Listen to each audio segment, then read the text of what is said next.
지난 6월 17일 영국에서 열린 세계 최고 성악 콩쿠르로 꼽히는 BBC 카디프 싱어 오브 월드 2023에서는 한국인 테너 김성호가 가곡 부문 우승을 차지했습니다. 하루에 불과 2시간밖에 잠을 자지 않고 거둔 의미 있는 쾌거였죠.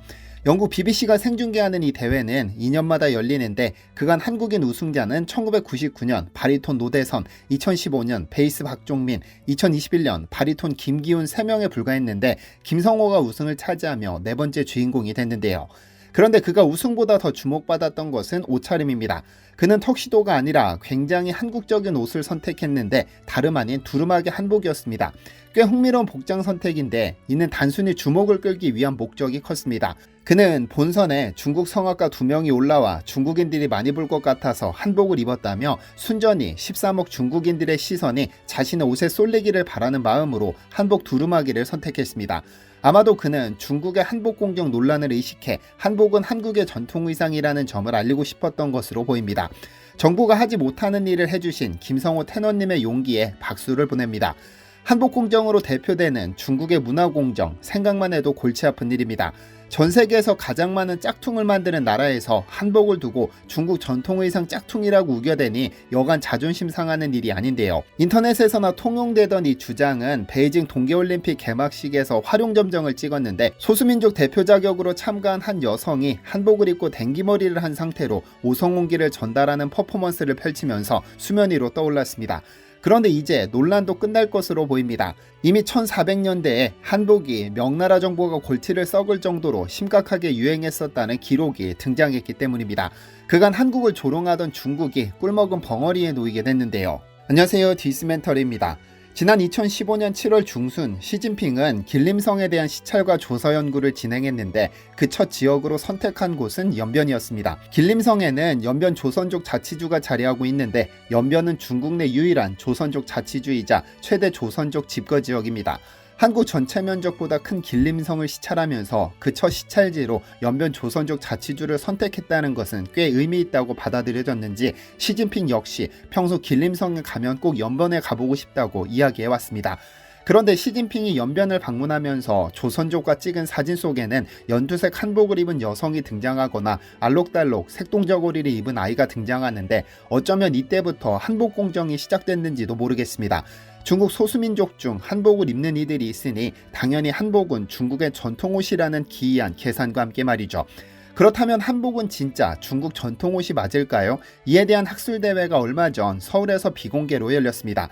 지난 7월 21일 동북아 역사재단과 한국공예디자인문화진흥원은 서울 더 플라자 호텔에서 한국 복식문화사, 한국의 옷과 멋을 주제로 비공개 공동 학술회의를 개최했습니다.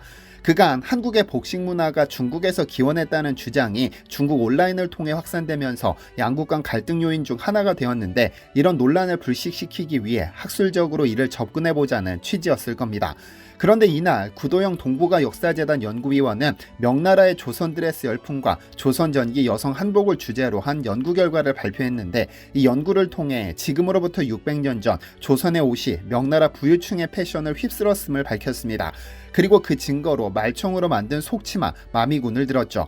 여기서 마미군은 그 한자에서 알 수 있듯이 말의 꼬리, 즉 말총으로 만든 치마를 의미합니다. 사실 속치마는 속살과 닿기 때문에 부드러워야 하는데 뻣뻣한 말총은 속치마를 만들기에는 부적합할 수 있습니다. 그런데 마미군을 입으면 겉치마가 뻣뻣한 마미군에 의해 풍성하게 펼쳐지는데 지금으로 치자면 파티 등에서 흔히 볼 수 있는 패티코트와 같은 느낌을 줍니다. 치마를 풍성하게 만들어준다 해서 발군이라 표현하기도 했는데 19세기 중반 유럽을 휩쓴 크리놀린과 유사한 형태죠. 15세기 명나라 관료였던 유경이 쓴 수건 잡기에는 마미군은 조선에서 시작되어 경사로 유입되었다. 처음에는 부유한 상인과 기공자, 기생들만 입었는데 이후 조정 관료들은 물론 무신들까지 입었다고 기록하고 있습니다. 관료였던 그는 이 마미군이 꽤나 마음에 들지 않았던지 아랫도리에 허황되고 사치스럽게 옷을 입는 자는 예쁘게 보이고자 할 뿐이라고 꼬집기도 했죠.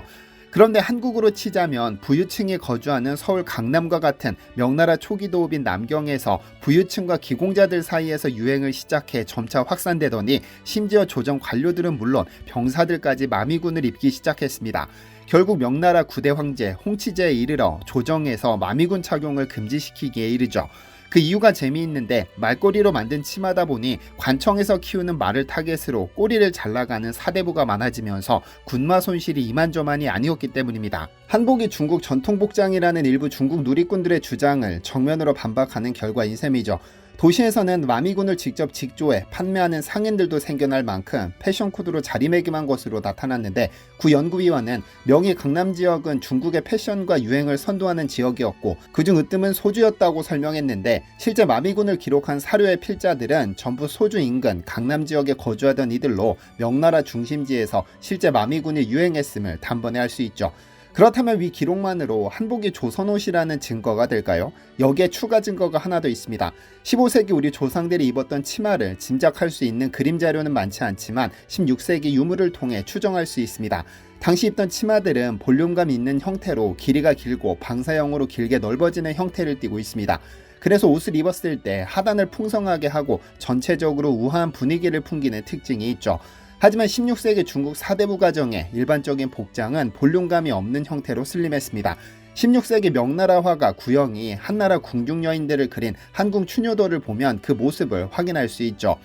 학술대회에서는 마미군 이전 14세기 몽골, 즉 원나라에서 유행했던 고려양에 대해서도 다뤘는데요. 고려가 원나라에 복속된 후 이들은 마음대로 내정에 간섭하고 고려 국왕을 마음대로 교체하며 막대한 공물을 요청했습니다. 그러나 공물 중에는 여성도 포함되어 있었는데 바로 공녀입니다. 원나라는 새로이 군대로 편입된 남송의 군인들에게 배우자를 마련해준다는 명목으로 고려에 여성들을 보내도록 요구했는데, 고려는 결혼도감을 설치해 약 140명의 과부 및 처녀들을 몽골로 보냈었죠. 그런데 이들이 원나라에 들어가서 왕실 및 일반 사회에 고려의 풍습을 전파해 고려양이라는 고려양식의 옷을 궁중에 유행시켰습니다. 원나라 장욱의 궁중사에는 궁중의 의복이 고려 양식을 새롭게 숭상하니 방령의 허리까지 오는 반비란에 밤마다 궁정에서 앞다투어 구경하니 일찍이 고려 여인들이 황제 앞에서 입는 옷이었다고 쓰고 있죠. 방령의 허리까지 오는 반비는 나란히 마주보는 깃이 달렸고 허리까지 오는 짧은 소매의 덧옷을 나타냅니다. 그러니까 고려시대 황제 앞에서 입던 옷이 원나라 조정에서도 유행했던 겁니다. 우리 조상들의 앞선 패션 센스를 엿볼 수 있는 대목인데요. 공녀 중 가장 유명한 인물은 기황후인데 1333년 10대 어린 나이에 원나라로 끌려온 그녀는 원나라 황제 순제의 차와 음료를 담당하다 황제의 넋을 빼앗아 황후의 자리까지 올랐던 여인입니다. 그녀의 아들도 황태자에 책봉되기도 했죠. 기황후가 황후 자리에 앉은 후 원나라 조정의 궁중 여인들은 거의 대부분 고려인들로 바뀌었고 이들 덕분에 고려 문화가 원나라 조정을 휩쓸게 된 겁니다. 이러한 내용을 정리해보면 중국의 한복을 한푸라 부르며 자기 옷이라고 주장하는 것도 좀 웃기기도 합니다. 2020년 이후 중국에서는 한복이 한족의 의복인 한푸의 영향을 받아 만들어진 옷이라는 주장이 반복적으로 제기되고 있는데, 실제 한복이 한푸로 잘못 알려진 사례도 있습니다. 올해 2월 미국의 유명 패션지 보그가 공식 인스타그램 계정에 한푸는 한족이 통치하던 시대의 역사적 의복 양식 가운데 하나라며 한복을 한푸라고 소개해 논란이 일기도 했죠. 하지만 조금만 알아보면 한복과 그들이 주장하는 한푸는 상당히 다른데요. 2022년 패밀리 앤 엔바이러먼트 리서치에 발표된 한복과 한푸의 차이점 분석에 관한 연구라는 논문에 따르면 한복은 치마와 저고리로 이루어진 투피스 형태로 바지와 속옷을 여러 겹 껴입어 전체적으로 풍성한 종 모양의 실루엣을 형성하는 게 특징입니다.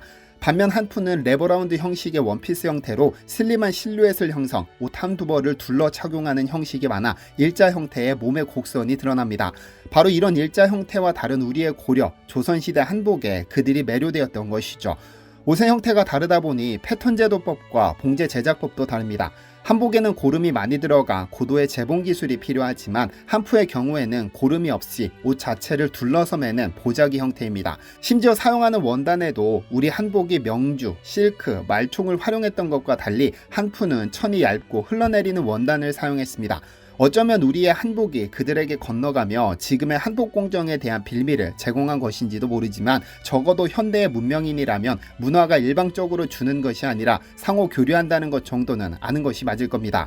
일부 중국 네티즌들은 한복이 중국의 한푸에서 유래했다고 하지만 한, 당, 송, 명나라 옷을 보면 일반적인 옷의 형태가 조선의 여성 옷과 매우 다릅니다. 중국으로서는 자존심이 상할 일이지만 역사적 증거가 한류가 지금 못지않게 예전에도 거셌음을 보여주고 있죠. 굳이 역사적 자료를 들어 설명하지 않아도 한복은 당연히 우리 전통옷이지만 한복이 중국 옷에서 유래했다는 주장은 집요하게 제기되는 실정이기 때문에 이러한 꾸준한 연구가 필요해 보입니다. 이렇게 확실하게 남은 기록으로 중국은 지금 꿀먹은 벙어리가 됐는데 앞으로 중국은 어떤 반응을 보일까요? 시청해주셔서 감사합니다. 디시멘터리에서는 여러분의 제보를 기다립니다. 제 채널에서 다뤘으면 좋겠는 뉴스 또는 널리 알려졌으면 하는 영상은 디시멘터리 네이버.com으로 보내주시면 소중히 제작하겠습니다. 시청해주셔서 감사합니다.